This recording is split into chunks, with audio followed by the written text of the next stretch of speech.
Hey everyone, what's going on? Rob here with another video about Dead by Daylight, and wow, today do we have a lot to talk about. BHVR announced a developer update today, and it is so large that they had to break it down into multiple parts. So we only know part 1 now of the patch notes, but it is significant. There are going to be changes to the killer Trapper to make him more viable, changes to the killer Spirit to make her a little bit less oppressive and introduce some more counterplay. There's going to be a significant overhaul to the killer add-ons for several killers, and there's going to be a perk overhaul as well. We're going to cover all of it. As usual, if you like this kind of content, hit the like button, hit the subscribe button. Let's get straight to it. First up, we have a buff to the killer, the Trapper. Now, those of you who have played Trapper know that he is not really the most viable for a couple reasons, and primarily that's going to have to do with the number of traps you can hold and set up. So first things first, the largest complaint is that you have to run bag add-ons to make Trapper viable because he quite simply cannot carry enough traps. With the new Trapper, instead of being able to carry 1 trap by default, you will now be able to carry 2 bear traps by default. This will make him just basically viable. It's as if he had that brown bag add-on default baseline. So that's fantastic. The second change is that Trapper had a random number of bear traps that would spawn across the map. It was apparently between 4 and 6. I had never stopped and bothered to count. They said there really was no need for this variance, and it just was kind of silly that it worked like that. So now it's just going to be 6. So this is going to basically get rid of those low rolls where you'd have 4 or 5 traps that would spawn. In base kit, that could mean that you were maxed out at between 5 and 7 traps. Now you will be basically guaranteed to have 7 traps baseline, and then 8 and 9 with the bag add-ons. Speaking of the bag add-ons, now that there will be 1 more trap by default, all of the bags are presumably going to be pushed up. So the brown will still give you 1, the yellow will give you 2. Instead of the purple giving you 3, the purple is now effectively the same as what the yellow is now, right? So instead of having the purple Trapper sack give you 3 additional and you have 1 more than you possibly could have before, they have instead chosen to change it. And the way that they have changed this add-on is absolutely insane, and I kinda love it. It is called the Trapper Sack. Basically, all bear traps are carried at the beginning of the trial instead of spawning on the map, but bear traps cannot be picked up. What this means is you will have your default number of traps, and however many you get from a different bag add-on that you may run, and then you will spawn with 6 additional traps in your inventory instead of on the ground. The downside of this is that you cannot pick them back up. Now what this means is once you place a trap down, it is in that position for the rest of the game and it cannot be moved. So this has a fairly significant penalty. 1, if you misplace a trap and accidentally put it in a location that you didn't mean to, or you misplace it so that survivors can get around it or vault over it through bad positioning, you will not be able to adjust it. It will be stuck there for the rest of the game. So you need to be extremely careful when you are using this add-on. This will probably be for pro trappers. For very good trappers, I think this will be significant, because you won't have to run around the map essentially picking up your traps, which I hated, and I think most Trapper players hated anyway. So this is a very cool concept. Another kind of problem is that once you've placed a trap, the survivors will know the location of that trap for the rest of the game, so there's not really much surprise of picking up a trap and moving it to a different location. But granted, with the new 6 plus 2, 8, 9, or 10 number of traps that you'll have in total, it probably won't be an issue. I would assume that it won't be an issue. So very cool concept, very cool add-on. This will probably immediately be one of his best. Just starting out with 8 traps in your inventory is incredible, not having to go pick them up. The other thing that they changed was the tension spring. This has the capacity to be really strong, but it also has the capacity to be really bad for you and actually worse than just running nothing at all. So a survivor can free themselves from a trap. Now, if you're not there, they will just disarm the trap after it resets in 2 seconds, right? But if the trapper runs away, excuse me, not the trapper, if the survivor runs away, assuming that you're coming towards them, they break out of the trap, they run away, your trap will reset. Now, maybe that's good, maybe you'll catch someone with it later, but what this add-on means is that you can no longer put traps in choke points. Now, good trappers don't always do this, they usually put them in more unexpected areas, but if you have a trap in a choke point, and a survivor gets hit by the trap, when they escape from it, the trap resets. If they go to the other side of the choke point before it resets, it will then serve as a blocker for you. So the survivor can basically position themselves so that the trap is between you and them in this choke point, and once it resets, you then have to either pick it up or step in it and waste 2 or 3 seconds getting hit by your own trap to go through. So with this tension spring, you will be hard nerfed by putting it down in choke points, so putting it on near pallets or areas where you will not be able to walk past an active trap. You will be even more nerfed by this, because if a trapper gets themselves, or a survivor gets himself out of the trap and they run away, it will reset, then blocking you. So another thing to think about, that will mostly just hurt newer trapper players. Most experienced trapper players don't put it in choke points, except very specific ones. So just be aware that this add-on does have the potential to hurt you and be worse, but still a very cool add-on, just an auto reset mechanic. Pretty cool. I don't think it's great. I think it's going to be negative more than positive, but I like the concept behind it. In this patch, the Spirit will also get nerfed. One of the biggest complaints that players have had is that the Spirit can just stand still. You don't actually know if she is in her power or not. It's super annoying. They thought it would be fun counterplay. Turns out it's not fun at all. So they're making some changes. Any survivor that are within 24 meters of the Spirit will now hear a directional phase sound. So this will let you know, you'll be able to confirm rather easily if she is phasing or not, and it'll also give you a rough idea which direction she's coming from. Now, this is insane. Not only does this stop her standing still mind game, but there is a potential that you will be able to echolocate the Spirit and then essentially stop her in loops.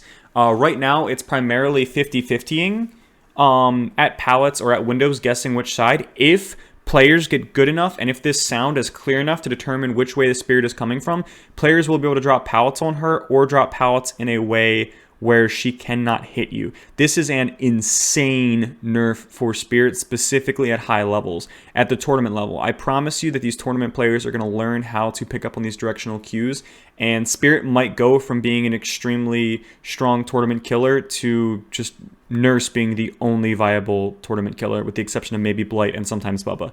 So I think in 99%, the bottom 99% levels of play, almost all players, fantastic change, really good change, really happy this happened.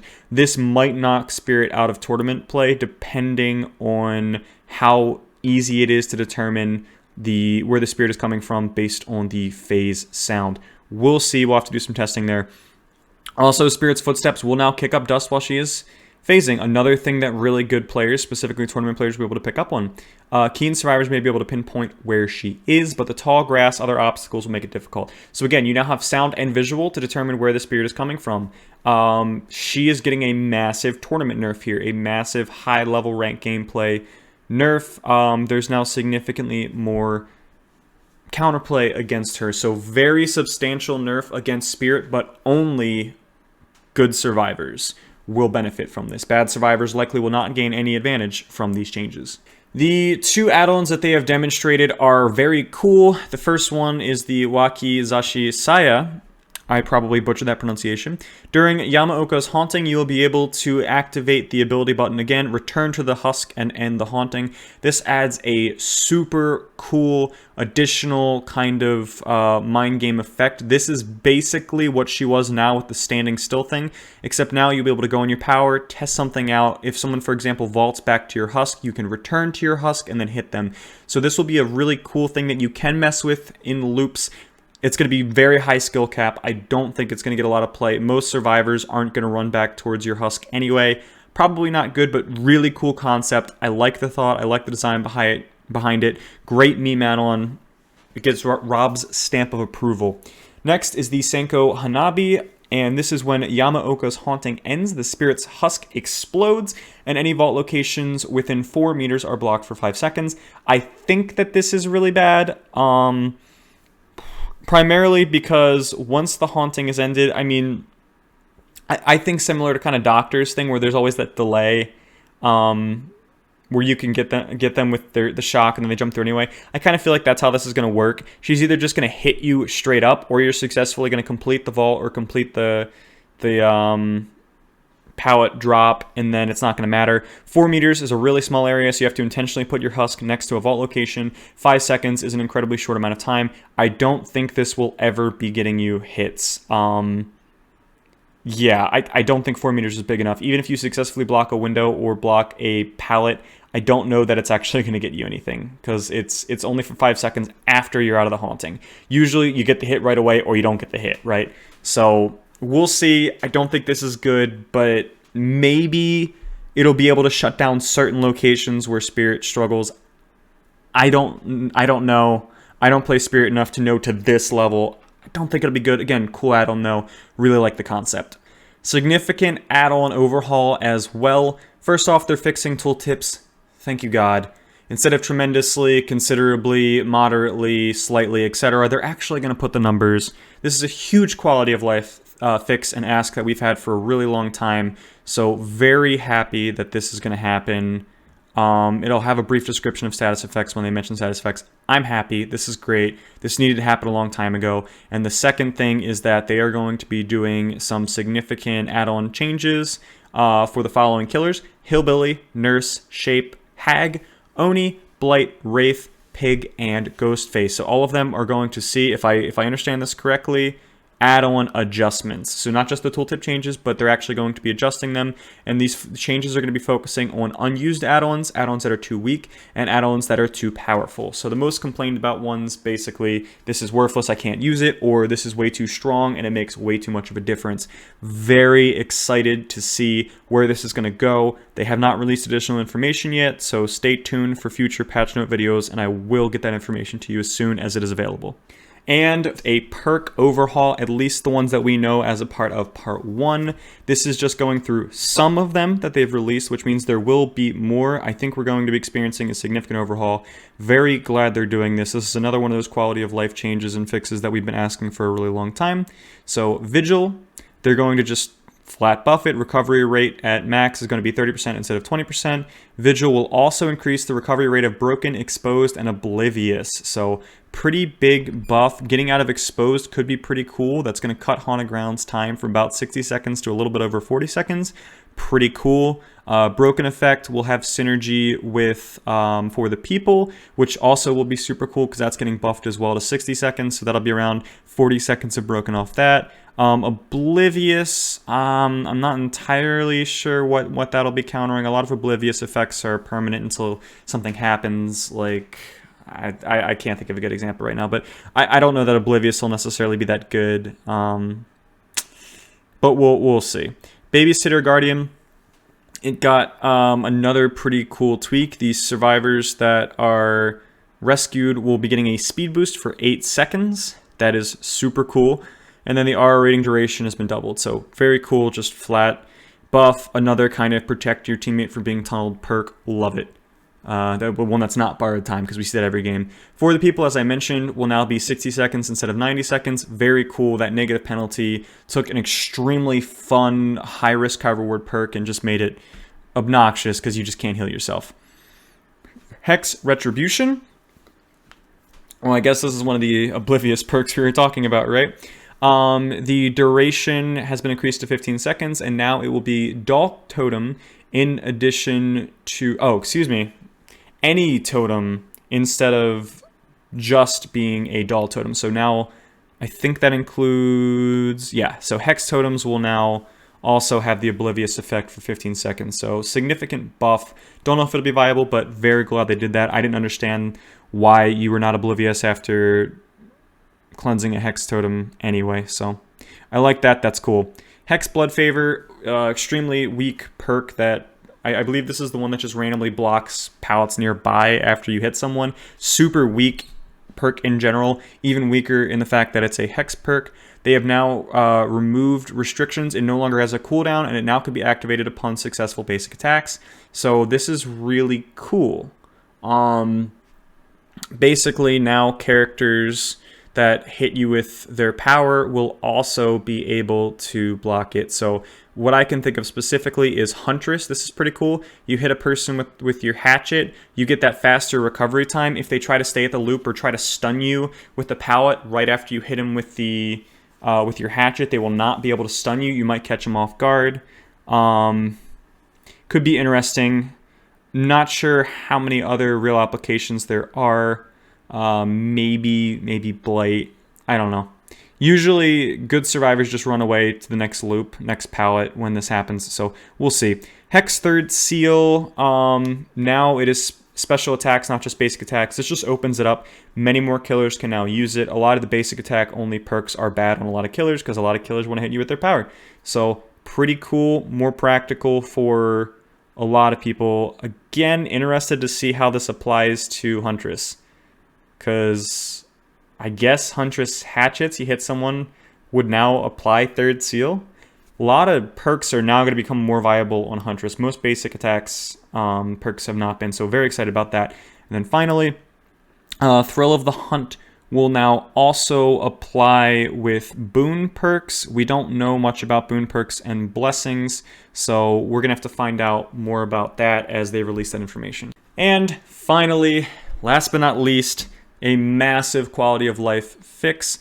They have found a way in their development to put a kill switch where they will basically now be able to deactivate items, characters, add-ons, presumably perks that have glitches and that people are exploiting. So now if something has an exploit, instead of having to wait for the next patch and just suffer through it, they'll be able to just immediately deactivate it, and then it'll just not be usable until the next patch. They've been doing this with maps. Now they'll be able to do it with all those other things as well. Super excited about this. This is awesome. Really glad that they're doing this. All of these patch notes excite me because it sounds like it's a lot of quality of life, fix the game kind of things. I'm really excited. I'm happy to see this. Let me know in the comments what you think about these changes, if you like, don't like it. I know a lot of people are going to be upset about the Spirit nerf. That's fine. Hopefully everyone's excited about the Trapper buff. Maybe survivors hate playing against Trapper. Is what it is, right? But let me know in the comments.